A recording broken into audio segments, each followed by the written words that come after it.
1985, o Brasil vivenciou uma das maiores mobilizações de trabalhadores do país, quando os bancários ocuparam as ruas em todo o território nacional, a maior greve já registrada da categoria.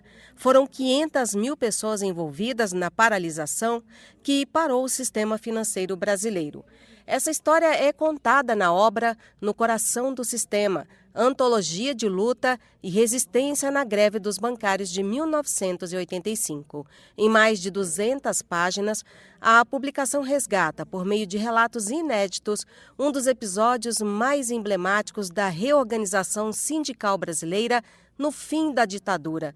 Organizado pela jornalista Fernanda Otero, o livro é fruto de uma construção coletiva que reúne autoras e autoras das 5 regiões do país, compondo um mosaico geográfico e político da greve que, pela primeira vez, unificou a categoria para parar o sistema financeiro em todo o território, como nos relata Fernanda. Foram 2 dias que paralisaram o sistema financeiro do Brasil.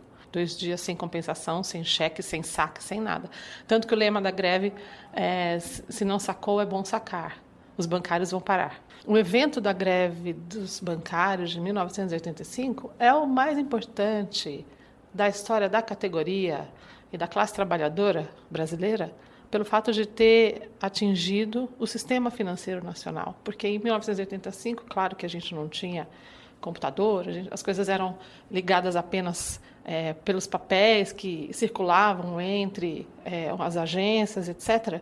Então, foi um desafio gigantesco e uma organização excepcional, porque eles conseguiram realmente parar o sistema financeiro. Eu acho que a gente vive um momento mundial de releituras, né? Vira e mexe, a gente vê aí e percebe que a história está sendo contada de uma maneira diferente. Então, como essa história ela é muito bem documentada, ela é muito registrada, tem documentação vasta, tem teses de mestrado, é uma coisa assim marcante. Eu achei que era importante que os atores que viveram a história contassem a sua versão. O episódio marcou o ressurgimento da força sindical dos bancários, com características estruturantes que moldariam o sindicalismo da categoria nos anos seguintes, com a definição da database e campanha salarial unificada nacionalmente, entre outras conquistas, como destaca Jacques Pena, do Sindicato dos Bancários de Brasília, entidade que era dirigente na ocasião da greve. E naquele ano, na greve de 85, nós conquistamos 90,78% de reajuste. Mas como as perdas eram galopantes, além desse reajuste, nós conquistamos uma antecipação de 25%. Então, do ponto de vista efetivo no bolso do bancário, a greve teve um impacto importante. Mas o mais importante foi a categoria perceber que ela tinha uma capacidade de pressão para lutar pelos seus direitos. A gente acredita que retomar a história de luta dos bancários de 40 anos atrás serve para deixar o registro de que a todo momento, quando tem unidade, disposição de luta e espírito de negociação, as categorias ganham cláusulas de direitos de gênero para as mulheres, ganham cláusulas como nós ganhamos na sequência desse processo de auxílio creche, de participação nos lucros. Então a categoria bancária tem um contrato nacional, uma convenção nacional, que é espelho para outras categorias. E isso vem das nossas primeiras conquistas e serve de exemplo para a organização da categoria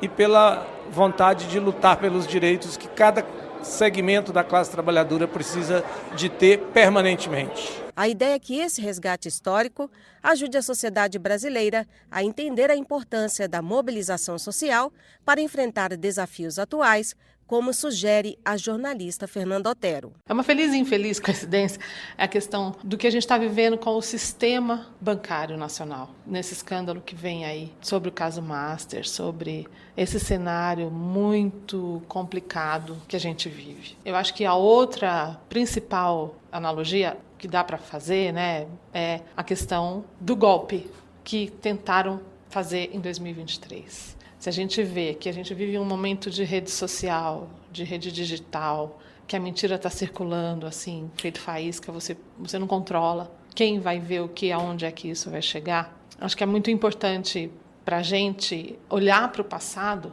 para entender o que está acontecendo agora.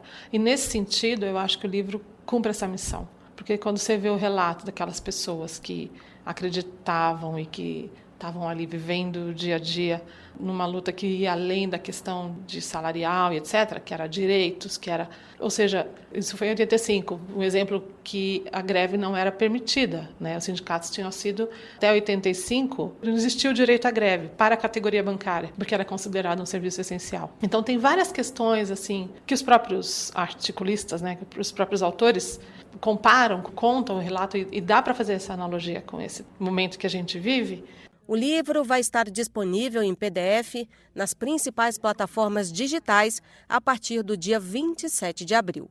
O lançamento da publicação fez parte das atividades do 8º Congresso Nacional do PT em Brasília. Reportagem Denise Coelho.